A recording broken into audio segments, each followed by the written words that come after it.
Breaking news చూస్తున్నాం. త్రిషకి big shock ఇచ్చారు విజయ్. ఆయన 2 నియోజకవర్గాల కంటెస్ట్ చేశారు, పెరంబూర్ అండ్ తిరుచురుపల్లి ఈస్ట్. ఈ 2 నియోజకవర్గాల్లో కూడా అత్యధిక మెజారిటీతో గెలుపొందారు. అయితే ఒక నియోజకవర్గాన్ని తను చూస్ చేసుకోవాలి కాబట్టి పెరంబూర్ను చూస్ చేసుకొని తిరుచురుపల్లి ఈస్ట్ని ఆయన రాజీనామా చేయబోతున్నారు. అయితే అక్కడి నుంచి త్రిషని రంగంలోకి దింపుతారు. టీవీకే పార్టీకి ఒక ఫీమేల్ వాయిస్ కూడా కావాల్సిందే, ఒక స్ట్రాంగ్ ఫీమేల్ వాయిస్ కావాల్సిందే, ఒక ఐకానిక్ ఫీమేల్ ఫేస్ కావాల్సిందే. కాబట్టి త్రిషని రంగంలోకి దించి త్రిషని సైతం తన క్యాబినెట్లోకి తీసుకోబోతున్నారు. త్రిష సేవలని టీవీకే పార్టీ వినియోగించుకోబోతుందని చెప్పి అంతా ఊహించారు. కానీ ఇక్కడే అసలు ట్విస్ట్ నెలకొంది. త్రిషకి ఎటువంటి ఛాన్స్ లేదు. త్రిషని ఆయన ఎమ్మెల్యేగా అవకాశం ఇవ్వకూడదని నిశ్చయించినట్టు తెలుస్తుంది. అందుకే ఆ తిరుచురుపల్లి ఈస్ట్ స్థానంలో మాజీ ఐఏఎస్ సాగయంకు అవకాశం ఇస్తున్నారు విజయ్. టికెట్ ఇచ్చే యోచనలో ఉన్నారు. అయితే అవినీతి వ్యతిరేక పోరాటంలో గుర్తింపు పొందారు సాగయం. అండ్ గతంలో మైనింగ్ స్కామ్ల పైన కూడా విచారణ చేపట్టారు. చాలామంది పొలిటీషియన్స్ని, బ్యూరోక్రాట్స్ని అందరినీ కూడా ఆయన ఊసలు లెక్క పెట్టించారు. కాబట్టి సాగయం ఈజ్ అ సిన్సియర్ పోలీస్ ఆఫీసర్గా సిన్సియర్ ఐఏఎస్ ఆఫీసర్గా పేరుంది. అట్ ది సేమ్ టైం మంచి హ్యూజ్ ఫ్యాన్ బేస్ కూడా ఉంది. సో ఇటువంటి సిన్సియర్ పోలీస్ ఆఫీసర్, పబ్లిక్లోకి కావాల్సిన ఇటువంటి అఫీషియల్స్ని ఆయన ఇప్పుడు ఎమ్మెల్యేగా టికెట్ ఇచ్చి తిరుచూరుపల్లి ఈస్ట్ నుంచి కంటెస్ట్ చేయించి ఎమ్మెల్యేగా తీసుకోవడమే కాకుండా, ఎమ్మెల్యే గెలిపించుకోవడమే కాకుండా మంత్రి పదవిలోకి కూడా తీసుకునే అవకాశం ఉంది. అయితే ఇక్కడ బిగ్ షాక్ ఏంటంటే త్రిషకి అంతా అక్కడ అవకాశం ఇస్తారేమో అని చెప్పి ఆశించారు. కానీ త్రిషకి ఎటువంటి అవకాశం లేదు. సో సాగయం అనుభవం ప్రభుత్వానికి అవసరమని భావించిన విజయ్ ఆయనకి తిరుచూరుపల్లి ఈస్ట్ నుంచి టికెట్ ఇవ్వబోతున్నారు. అయితే పెరంబూర్, తిరుచి రెండిట్లో గెలిచిన విజయ్ తిరుచిని అక్కడ వదిలేసి సాగయంకి ఇవ్వబోతున్నారు. అయితే ప్రస్తుతానికి త్రిషకు అక్కడ అవకాశం ఇస్తుందంతా భావించారు. కానీ అది బిగ్ షాక్ అని చెప్పాలి. అయితే మరి ఇదొకటే అవకాశం ఉందా, ఇంకేది అవకాశం లేదా అనుకుంటే, ప్రభుత్వంలో మంత్రివర్గంలో తీసుకోవాలనుకుంటే డెఫినెట్గా ఎమ్మెల్యేగా ఉండాల్సిందే. బికాజ్ తమిళనాడులో ఎమ్మెల్సీ లాంటి అవకాశాలు లేవు. అయితే ఇంకోవైపుగా టీవీకే పార్టీ విజయ్ అధికారంలోకి రాబోతున్నారు అనుకునే సమయంలో ఏకంగా త్రిషనే ముఖ్యమంత్రి అని చెప్పేసుకున్నారు అందరూ. ఎందుకంటే గతంలో త్రిష ఒక ఇంటర్వ్యూ చెప్పుకొచ్చింది, మీరు ఏం కావాలనుకుంటున్నారంటే సీఎం కావాలనుకుంటున్నాను, అవును నిజమే అని చెప్పుకొచ్చింది ఆవిడ. సో ఒకసారి ఆ వీడియో కూడా చూద్దాం. సో గతంలో సీఎం కావాలనుకుంటున్నటువంటి త్రిష ఏం మాట్లాడారో చూద్దాం. రైట్. అయితే దాంట్లో నేను ముఖ్యమంత్రిని కావాలనుకుంటున్నానని చెప్పి త్రిష చెప్పుకొచ్చారు.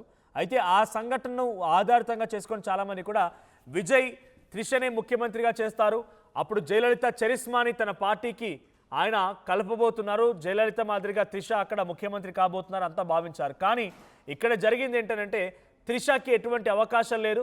త్రిష ఎక్కడ కూడా ముఖ్యమంత్రి అవకాశం లేదు. త్రిషకి క్యాబినెట్ హోదా కూడా ఇవ్వడం లేదు. అవసరమైతే ఒకవేళ తన ఫీమేల్ వాయిస్గా చూడాలనుకుంటే పార్టీలో ఒక కీలకమైన పదవి ఇచ్చే అవకాశం ఉంది.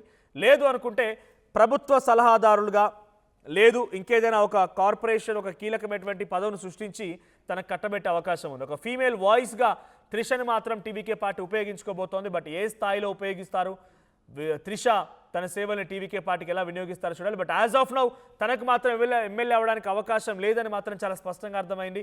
తిరుచూరుపల్లి ఈస్ట్ నుంచి సాగయం అనేటువంటి ఒక sincere IAS officer, huge fan base కలిగినటువంటి పబ్లిక్ ఓరియంటెడ్ ఒక రిప్రజెంటేటివ్గా పనిచేసినటువంటి సాగయంకి తిరుచూరుపల్లి ఈస్ట్ టికెట్ ఇవ్వబోతున్నారు. సో దీనికి సంబంధించి మరిన్ని అప్డేట్స్ ప్రతినిధి మధు అందిస్తారు. మధు, సో త్రిషకి నో టికెట్, తనని ప్రభుత్వంలోకి తీసుకుంటారు, మంత్రివర్గంలోకి తీసుకుంటారు, ఎమ్మెల్యేగా అవకాశం కల్పిస్తారని చాలామంది భావించారు. ఇక్కడితో ఆకుండా ఒక అడుగు ముందుకు వేసి ముఖ్యమంత్రిగా కూడా తనే కాబోతున్నారని చెప్పుకొచ్చారు. కానీ ఇవన్నీ బుట్టదాఖలు అయిపోయినాయి. కేవలం ఒక సామాన్య కార్యకర్తగా ఉంటారా అది కూడా చూడాలి. బట్ ఏం జరిగిందో, బట్ యాజ్ ఆఫ్ నౌ విజయ్కి ఒక మంచి ఫ్రెండ్గా ఉన్నారు త్రిష. తర్వాత ఫర్దర్గా తన సేవల్ని టీవీకే పార్టీ కానీ అక్కడ ప్రభుత్వం ఎలా వినియోగిస్తుందో చూడాలి. బట్ త్రిషని పక్కన పెట్టడం, ఐఏఎస్ ఆఫీసర్ సాగయంకి ఇవ్వడం టీవీకే పార్టీ కార్యకర్తలుగా, నాయకులు కానీ యాక్సెప్ట్ చేసే అవకాశం ఉందా? ఒక ఫీమేల్ వాయిస్ అనేది టీవీకే పార్టీకి అవసరం లేదనుకుంటున్నారా? ఎగ్జాక్ట్లీ. త్రిష పేరు చర్చలోకి వచ్చినప్పటికీ కూడా ఒక డిఫరెంట్ పాలిటిక్స్ ప్రస్తుతం తమిళనాడులో జరుగుతూ ఉన్నాయి. మొదటి నుంచి కూడా సినిమా రంగానికి సంబంధించిన వాళ్ళు రాజకీయాలను ఏలుతున్నప్పటికీ రీసెంట్ గా అవినీతి పైన యుద్ధం ప్రకటించి నిజాయితీకి మారుపేరు ఉన్నటువంటి అన్నామలై ఒక సింగంగా తెరపైకి వచ్చారు. బీజేపీ అవకాశం ఇచ్చింది, రాష్ట్ర అధ్యక్షుని చేసింది. ఆయన పెద్ద ఎత్తున ప్రజలకు వెళ్లారు. తీవ్రమైనటువంటి ఆదరణ వచ్చింది, విపరీతమైనటువంటి ఆదరణ వచ్చినటువంటి పరిస్థితి. కొన్ని పరిణామాల నేపథ్యంలో, రాజకీయ పరిణామాల నేపథ్యంలో అన్నామలైని కాస్త కొన్ని రోజులు సైలెంట్ గా ఉండమని బీజేపీ చెప్పడంతో మొన్న జరిగినటువంటి ఎన్నికల్లో విజయ్ అద్భుతంగా విజయాన్ని సాధించినటువంటి పరిస్థితి. ఇప్పుడు అక్కడ ఐపీఎస్ అధికారి, నిజాయితీకి మారు పేరైనటువంటి అన్నామలైకి బీజేపీ అవకాశం ఇస్తే, ఇక్కడ ఐఏఎస్ యు సగాయం అనేటువంటి వ్యక్తికి, ఈయన కూడా అవినీతి పైన పోరాటం చేశారు. పూర్తి స్థాయిలో ప్రభుత్వ వ్యవస్థ పైనే పోరాటం చేశారు. ప్రభుత్వంలో అవినీతి, అధికారులకు సంబంధించి నిక్కచ్చిగా ఉండడం, ఒక స్టేట్మెంట్, ఒక స్లోగన్ తో ఫేమస్ అయ్యారు ఆయన. మీరు కరెక్ట్ చేయండి, ఎవరికి భయపడొద్దు, do right, don't fear anyone. ఈ స్లోగన్ తో ఆయన పెద్ద ఎత్తున తమిళనాడులో చర్చనీయాంశమయ్యారు. ప్రభుత్వ ఉద్యోగుల్లో, ప్రజల్లో ఆదరణ ఉంది.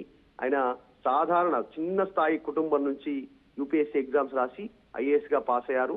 మొదటి నుంచి నిజాయితీ ఆఫీసర్ గా ఉన్నారు. అంత నిజాయితీగా పనిచేసినందుకు, ముఖ్యంగా క్రషర్లు, స్టోన్ కి సంబంధించి, గ్రానైట్, ఈ మైనింగ్ కి సంబంధించినటువంటి వ్యవస్థ పైన ఉక్కుపాదం మోపారు ఆయన ఐఏఎస్ అధికారిగా. అట్లా ఉన్నందుకు అన్ని ప్రభుత్వాలు, ఏఐడిఎంకే, డిఎంకే, అన్ని ప్రభుత్వాలను చాలా సార్లు ట్రాన్స్ఫర్ చేసినటువంటి పరిస్థితి. ఆయన ఒక చోట నిలకడగా ఆయనకు స్థానం లభించలేదు. అట్లాంటి వ్యక్తికి విజయ్ అవకాశం కల్పిస్తా ఉన్నారు మొదటిసారి. అదొక్కటే కాదు, ఇక్కడ ఒక రకంగా ఐపీఎస్ అధికారి అన్నామలైకి చెక్ పెట్టేటువంటి విధంగా విజయ్ నిర్ణయం తీసుకుంటున్నారనేటువంటి చర్చ కూడా ప్రస్తుతం పొలిటికల్ సర్కిల్లో స్టార్ట్ అయింది. దానికి రీజన్ నిజాయితీ అనేటువంటి అంశం పైన. అంటే రాజకీయాలన్నీ అవినీతి మరకలతో ఉన్నటువంటి సిచ్యువేషన్. ముఖ్యంగా తమిళనాడులో విపరీతమైనటువంటి అవినీతి ఆరోపణలు, కరుణానిధి, జయలలిత, డిఎంకే, స్టాలిన్ గాని, ఇటు ఉదయనిధి గాని, ఇటు విజయ్ పైన గాని తీవ్రమైనటువంటి అవినీతి ఆరోపణలు ఉన్నాయి. సో వీళ్ళందరిపైన విజయ్ రాజకీయాల్లోకి ఎంట్రీ ఇవ్వకంటే ముందే ట్యాక్స్ ఎగ్గొట్టడం గానీ, వీటికి సంబంధించినటువంటి ఐటీ అధికారులు రైడ్ చేయడం గానీ, ఇవన్నీ ఆరోపణలు ఉన్నాయి. వీళ్ళ పైన ఎన్ని ఆరోపణలు ఉన్నా వీళ్ళ సెలక్షన్ మాత్రం అవినీతి లేని అధికారుల పైన, బయట సమాజంలో మంచి పేరున్నటువంటి నాయకులను ఎన్నుకున్నటువంటి పరిస్థితి. సో త్రిష పేరు చర్చకు వచ్చిన మాట వాస్తవం. త్రిషకు అవకాశం కల్పిస్తారు. గతంలో వీడియో వైరల్ కావడము, ఈ మధ్య కాలంలో విజయ్ కి డైవర్స్ నోటీస్ పంపించడం, భార్య త్రిష దగ్గర కావడం, ఇద్దరు కలిసి ఒకే పెళ్లికి హాజరు కావడం, అదే రోజు రిజల్ట్ రోజు త్రిష తిరుపతిలో దర్శనం చేసుకోవడం, పూజలు చేయడం, తిరిగి విజయ్ని కలవడం, డైరెక్ట్ గా ఇంటికెళ్ళి, ఇదంతా చర్చ జరిగిన మాట వాస్తవమే. కానీ విజయ్ వాటన్నింటినీ పట్టించుకోవట్లేదు. బయట ఆటో డ్రైవర్ కి, తన కారు డ్రైవర్ కి, సామాన్యులకి, చిన్న చిన్న వ్యక్తులకి టికెట్ ఇచ్చినటువంటి విజయ్ ఈసారి ఒక ఐఏఎస్, అవినీతి పైన పోరాటం చేసినటువంటి ఐఏఎస్ అధికారికి సగాయంకు, యు సగాయం ఐఏఎస్ అధికారికి టికెట్ ఇవ్వడం అనేటువంటిది చర్చనీయాంశం అవుతుంది. ఒక మంచి నిర్ణయం తీసుకుంటున్నారు విజయ్. రాజకీయాల్లో ఎట్లాంటి నిర్ణయాలు ఉన్నా, ప్రక్షాళన లేకున్నా, టికెట్ల విషయంలో మాత్రం చిన్న స్థాయి వ్యక్తులకు, మంచి వ్యక్తులకు, సాధారణ వ్యక్తులకు టికెట్ ఇస్తుండడం అనేటువంటి చర్చనీయాంశం అవుతా ఉంది. సో యు సగాయం ఫ్యూచర్ లో అన్నామలైకి ఒక పోటీగా దించుతున్నారు అనేటువంటి చర్చ కూడా కొనసాగుతా ఉంది. ఫ్యూచర్ లో అన్నామలై కూడా కాస్త యాక్టివ్ అయ్యేటువంటి అవకాశం కనిపిస్తా ఉంది మళ్ళీ. Right, thank you Madhu. So మొత్తంగా త్రిషకి మాత్రం అవకాశం లేదు. తిరుచురుపల్లి ఈస్ట్ నుంచి యు సగాయం, ఇందాక ప్రతినిధి మధు చెప్తున్నట్టుగా పెద్ద మొత్తంలో జరిగిన మైనింగ్ అక్రమాలను కూడా వెలికి తీశారు ఈ ఐఏఎస్ ఆఫీసర్. చాలా సిన్సియర్ ఐఏఎస్ ఆఫీసర్ ఆయన. బ్యూరోక్రాట్స్ని, పొలిటీషియన్స్ని, ప్రభుత్వం ఉన్నటువంటి ప్రజాప్రతినిధులు ఎవరిని కూడా వదిలిపెట్టకుండా దానికి లింక్ అప్ అయిన వాళ్ళందరినీ కూడా ఊసలు లెక్క పెట్టించారు. పబ్లిక్లో చాలా విశ్వసనీయతని ఆయన చొరగొన్నారు. అయితే అటువంటి ఒక సిన్సియర్ ఐఏఎస్ ఆఫీసర్ యు సగాయంని ఇప్పుడు తిరుచురుపల్లి ఈస్ట్ నుంచి తాను ఎక్కడైతే పోటీ చేసి గెలుపొందారో అక్కడ రాజీనామా చేసి ఆయన కంటెస్ట్ చేయాలన్న రకంగా టీవీకే విజయ్ ఆదేశించినట్టు తెలుస్తోంది. ఆయన అవకాశం ఇస్తున్నారు కూడా.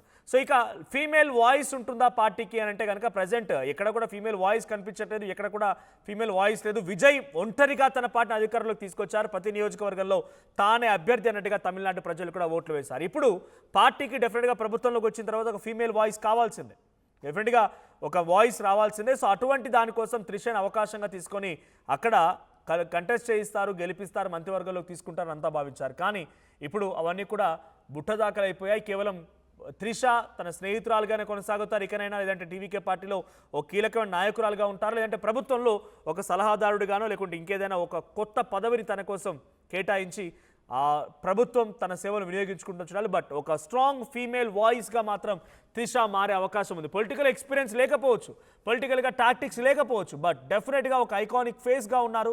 నటిగా గతంలో పనిచేసిన అనుభవం ఉంది, అందరికీ సుపరిచితురాలుగా ఉన్నారు కాబట్టి సో డెఫినెట్గా she could be great asset to TVK party. But ఎలా ముందుకెళ్తుంది, ఏ రకంగా ముందుకెళ్తుందో చూడాలి.